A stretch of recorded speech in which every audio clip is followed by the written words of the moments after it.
അരച്ചു വഴറ്റി നല്ല ടേസ്റ്റ് ആയിട്ടുള്ള ഒരു മീൻകറി എങ്ങനെ ഉണ്ടാക്കുന്നതെന്ന് നോക്കാം. ഞാൻ അതിനു വേണ്ടി 1/2 കിലോ നെയ്മീൻ എടുത്തേക്കുന്നത്. നെയ്മീൻ ഞാൻ ഇതേപോലെ കുറച്ച് വലിയ സൈസ് ക്യൂബ്സ് ആയിട്ട് കട്ട് ചെയ്തേക്കുക. ഞാൻ ഈ നെയ്മീൻ എടുക്കാൻ കാരണം നമ്മൾ ഈ രീതിയിൽ മീൻകറി ഉണ്ടാക്കുന്നത് ഏറ്റവും കൂടുതൽ ടേസ്റ്റ് ഈ നെയ്മീനിൽ ഉണ്ടാക്കുമ്പോഴായിരിക്കും. നെയ്മീൻ അല്ലാതെ വേറെ വലിയ സൈസ് മീനുണ്ടല്ലോ, മാംസമൊക്കെ കൂടുതലുള്ള, ആ മീനും ഈ രീതിയിൽ നമുക്ക് ഉണ്ടാക്കാം.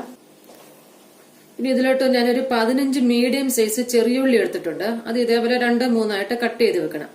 പിന്നെ കുറച്ച് കറിവേപ്പില വേണം. 4 പച്ചമുളക് 2 കീറി വെക്കണം. പിന്നെ ഒരു 8 മീഡിയം സൈസ് വെളുത്തുള്ളി ഒന്ന് ചതച്ചു വെക്കണം. അതേപോലെ ഒരു ചെറിയ സൈസ് ഇഞ്ചി, ഒരു 1/2 ഇഞ്ച് സൈസ് മതി, അതും ഒന്ന് ചതച്ചു വെക്കണം. ചതച്ചു കഴിഞ്ഞാൽ ഒരു 1 ടീസ്പൂൺ കാണും ഇഞ്ചി ചതച്ചത്. ഒരു വലിയ തക്കാളിയും കട്ട് ചെയ്ത് വെക്കണം. പിന്നെ 4 ടേബിൾ സ്പൂൺ തേങ്ങ വേണം. ഈ തേങ്ങ എടുക്കുമ്പോൾ കൂടുകയോ ചെയ്യരുത്, 4 ടേബിൾ സ്പൂണേ ആകാവൂ. ഈ തേങ്ങ കൂടിക്കഴിഞ്ഞാൽ ഈ മീൻകറിയുടെ ടേസ്റ്റേ മാറിപ്പോവും. അതുപോലെ കുടംപുളി വേണം. ഞാൻ ഇതേപോലെ 3 കുടംപുളി എടുത്തിട്ടുണ്ട്, ഒരു മീഡിയം സൈസ്.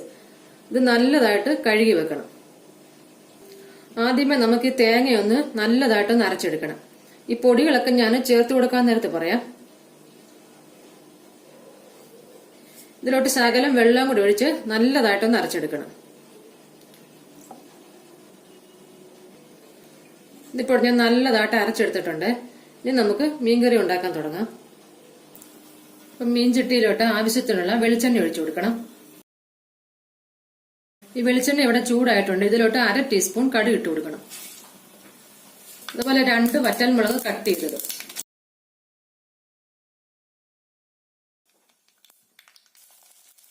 ഇതിലോട്ട് ഈ ചെറിയുള്ളിയും കൂടി ഞാൻ ഇട്ട് കൊടുത്തിട്ടുണ്ട്.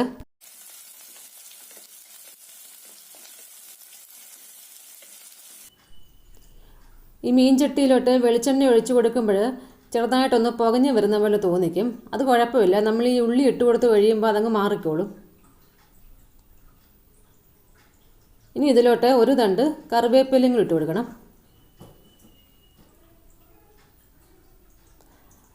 അതുപോലെ ഈ ചതച്ച് വെച്ചേക്കുന്ന ഇഞ്ചിയും വെളുത്തുള്ളി അതും ഇട്ട് കൊടുക്കണം.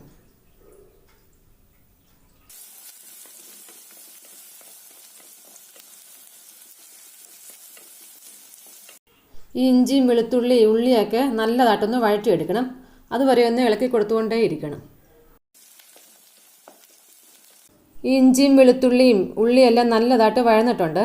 തീ ഒരു മീഡിയം ഫ്ലെയിമിൽ വെച്ച് വഴറ്റി കൊടുത്താൽ മതി. ഇനി ഇതിലോട്ട് ഈ തക്കാളിയും കൂടെ ഇട്ട് കൊടുക്കണം.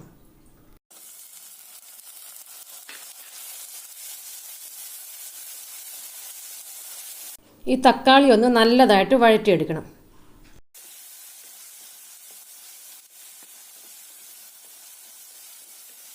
ഈ തക്കാളിയൊക്കെ ഇവിടെ നല്ലതായിട്ട് വഴന്നിട്ടുണ്ട്. ഇനി നമുക്കിതിലോട്ട് പൊടികൾ ചേർത്ത് കൊടുക്കണം. തീ ഈ സമയത്ത് കുറച്ച് വെക്കണം.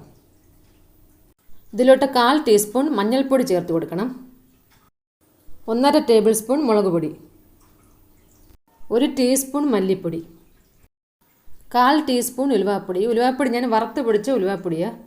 ഇതിൻ്റെ പച്ചമണം പോകുന്നിടം വരെ ഒന്ന് ഇളക്കി കൊടുക്കണം.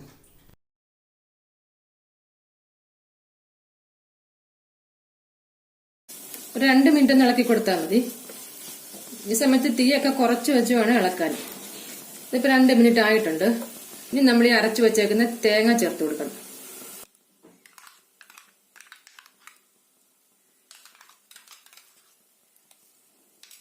ഇതിലോട്ട് ഈ മിക്സിയുടെ ജാറ് ശകലം വെള്ളത്തിൽ കഴുകി അതും കൂടെ ഒന്ന് ഒഴിച്ചു കൊടുക്കണം.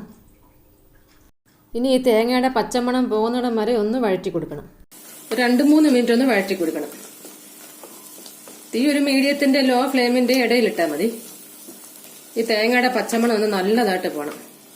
അപ്പോഴായിരിക്കും മീൻകറിക്ക് നല്ലൊരു ടേസ്റ്റ് വരുന്നത്.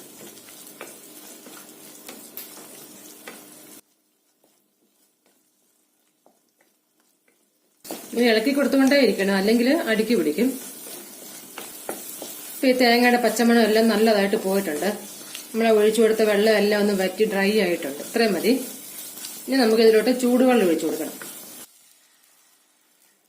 ഇതിലോട്ട് ഞാൻ ഒരു 2.25 ഗ്ലാസ് ചൂടുവെള്ളമാണ് ഒഴിച്ചു കൊടുത്തത്. ഇനി നമുക്ക് ഇതിലോട്ട് ഈ പുളി ഇട്ട് കൊടുക്കണം.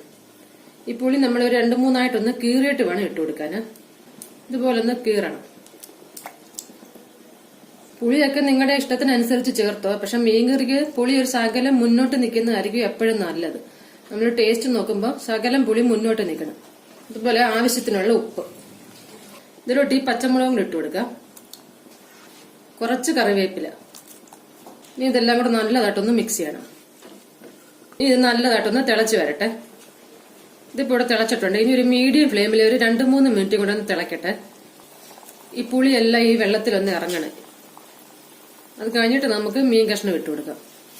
ഇപ്പൊ ഒരു തിളയ്ക്കാൻ തുടങ്ങിയിട്ട് ഒരു 3-4 മിനിറ്റ് ആയിട്ടുണ്ട്. നമ്മൾ ഈ ഒഴിച്ചു കൊടുത്ത വെള്ളമൊക്കെ കുറച്ചൊന്ന് വറ്റിയിട്ടുണ്ട്. ഇനി നമുക്ക് ഇതിലോട്ട് ഈ മീൻ കഷ്ണം ഇട്ട് കൊടുക്കാം.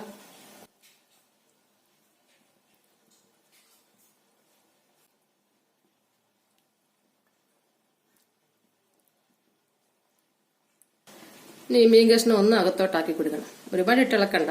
ഇപ്പൊ ആദ്യമായോണ്ട് നമുക്ക് ഈ തവി കൊണ്ട് തന്നെ ഇങ്ങനെ ചെയ്തു കൊടുക്കാം. ഇതൊന്ന് അകത്തോട്ടൊന്ന് ആക്കി കൊടുക്കണം. ഇനി ഇതൊരു മീഡിയം ഫ്ലെയിമിൽ അടച്ചു വെച്ച് വേവിക്കണം. ഇടയ്ക്കിടയ്ക്ക് ഒന്ന് ഇതുപോലെ ചുറ്റിച്ചു കൊടുക്കണം. തീ കുറച്ച് വെച്ച് വേണം ചുറ്റിച്ചു കൊടുക്കാന്. തിരിച്ചു പിന്നെ മീഡിയം ഫ്ലെയിമിലാക്കിയിട്ട് അടച്ചു വെച്ച് വേവിക്കണം. ഒരു 10 മിനിറ്റൊക്കെ ആകുമ്പോൾ നമ്മൾ ഇനി മൂടി വെക്കേണ്ട കാര്യമില്ല. ഇനി ഒരു ഇതേപോലെ ഒരു പകുതി മുക്കാലും ഇങ്ങനെ തുറന്നു വെച്ചേക്കണം. അങ്ങനെയാണെങ്കിൽ നമ്മൾ ഒഴിച്ചു കൊടുത്ത വെള്ളമെല്ലാം ഒന്ന് വറ്റി ചാറെല്ലാം പരുവത്തിനായി വരും.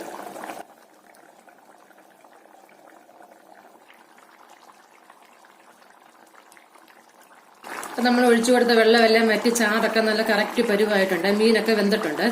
ഇനി നമുക്ക് ഇതിലോട്ട് കുറച്ച് കറിവേപ്പിലയും ഇട്ട് കൊടുക്കണം. എന്നിട്ട് ഒന്നുകൂടെ ഒന്ന് ചുറ്റിച്ചു കൊടുക്കണം. നമുക്ക് ഫ്ലെയിം ഓഫ് ചെയ്യാം. അപ്പൊ നമ്മുടെ മീൻകറി ഇവിടെ റെഡി ആയിട്ടുണ്ട്. ചാറൊക്കെ നല്ല പരുവത്തിനായിട്ടുണ്ട്. ഒരുപാടങ്ങ് വെള്ളമല്ല, ചെറിയൊരു ലൂസായിട്ടിരിക്കണം. അത് ആറുമ്പോൾ ഒന്നും കൂടെ അങ്ങ് കട്ടിയാവും. നല്ല ടേസ്റ്റായി മീൻകറിക്ക്. എല്ലാവരും ഒന്ന് ഉണ്ടാക്കി നോക്കണം. വീഡിയോ ഇഷ്ടമായെങ്കിൽ ലൈക്ക് ചെയ്യാനും സബ്സ്ക്രൈബ് ചെയ്യാനും ഷെയർ ചെയ്യാനും ഒന്നും മറക്കരുത്. പിന്നെ നിങ്ങളുടെ കമന്റ്സും അറിയിക്കണേ.